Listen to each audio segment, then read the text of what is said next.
She cracked the visor with her knuckles and the battlefield went quiet. The helmet hissed.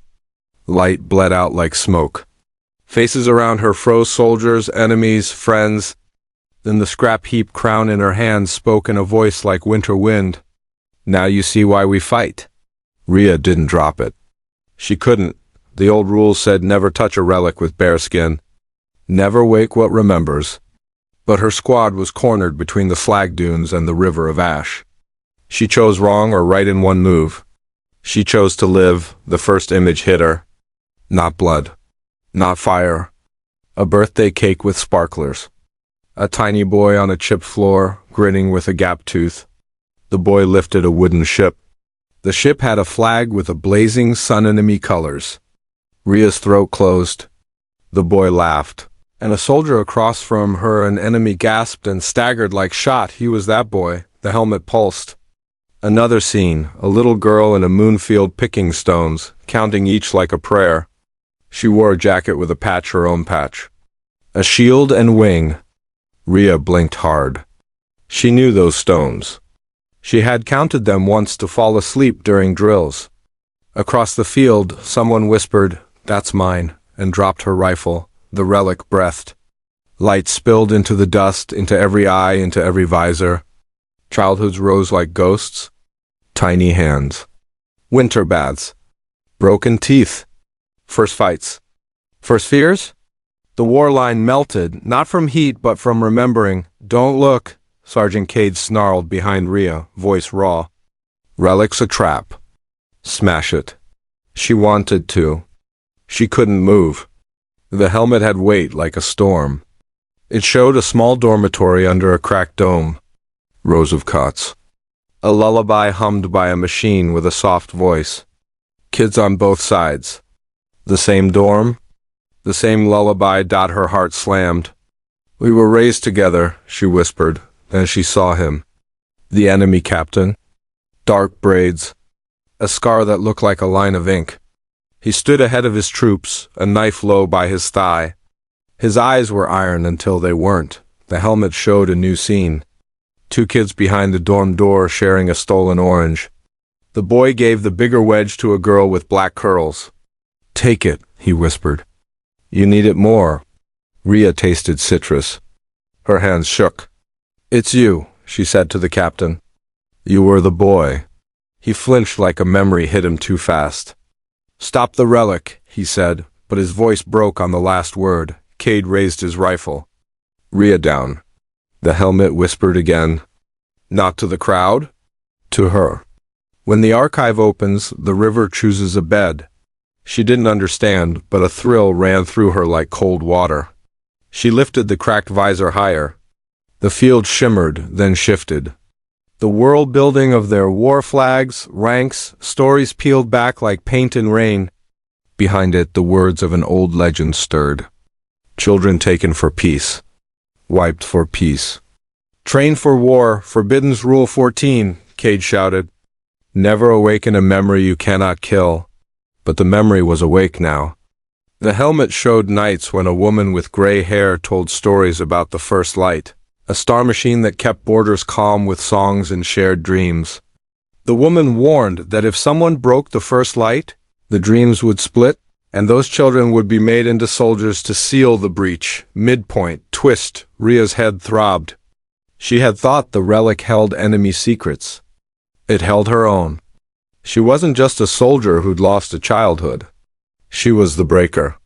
A little hand had pried open a panel years ago in the dorm. A dare? A cry? She had unplugged the first light to see what would happen. The alarms had started. The dreams had stopped. The war had begun. No, she said, but the helmet did not care about her grief.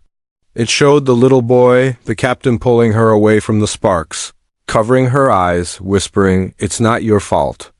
I'll say it was me. Then the caregivers came. Then the separation. 2 sides born from one accident and one act of kindness. Her stomach twisted. He had taken the blame. He had saved her.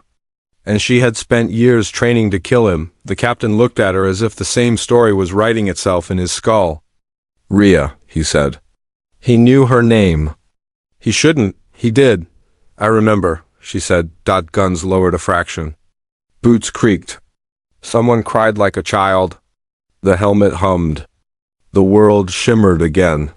The relic was not only a screen. It was a bridge. It stitched guilt across the gap and sewed a thread of mercy through 100 hearts. Cade cursed. This is enemy tech. Don't trust it. It's not theirs, Rhea said softly. It's ours. It's older than both flags. The helmet warmed. Now you see why we fight, it whispered. Fear asked for soldiers. Love asked for a home. Rhea looked at the captain. We were home once. He stepped forward. The wind tugged his braids. A red dot danced across his chest from a sniper on the ridge. We can stop it, he said. Call them off. I'll do the same. Cade's voice hardened. You lower that thing or I put you down. Rhea didn't lower it. Sergeant, she said, trying to make her voice simple and human in a field full of ghosts. I know why we were trained. I know who we were before that. Cade's jaw worked. He didn't remember the dorm. Or he did and hated it. The helmet could not force a heart open. It could only hold a mirror, something cracked in the distance. Not the helmet. The ridge. An artillery lockers. She had set it this morning to trigger if enemy lines pushed. A dead man's grid. The captain's eyes lifted to the ridge. He saw it. He shook his head. Your guns, he said, pain in his voice. They'll fire no matter what. Rhea's blood turned to ice. She had armed the grid to save her squad. She had forgotten about it in the storm of memory. If the helmet kept pulling, the grid would paint targets on all of them at once. Forbidden's Rule 21, never cross the archive. With an active grid, her hands tightened on the relic. Heat pricked her palms. The helmet's light pulsed a warning or a heartbeat. Choice, it said. Choose the riverbed. Rhea raised her head. The captain took another step. Cade aimed at Rhea's back. The ridge guns ticked faintly, hungry. Tell me, the captain said, bare and brave. What do you choose? Rhea swallowed. The relic hummed like a lullaby from a lost bed. She pictured the orange. The lullaby. The little boy who took a blame that belonged to her. She lifted the helmet to her own head. The ridge guns chirped. Locks going red. Stop, Cade barked. Rhea slid the cracked visor down and the world flooded with childhoods. With mercy, with fear so bright it looked like dawn. The helmet whispered one last thing, just for her. If you remember enough, you can rewrite. She took a breath. Then I will.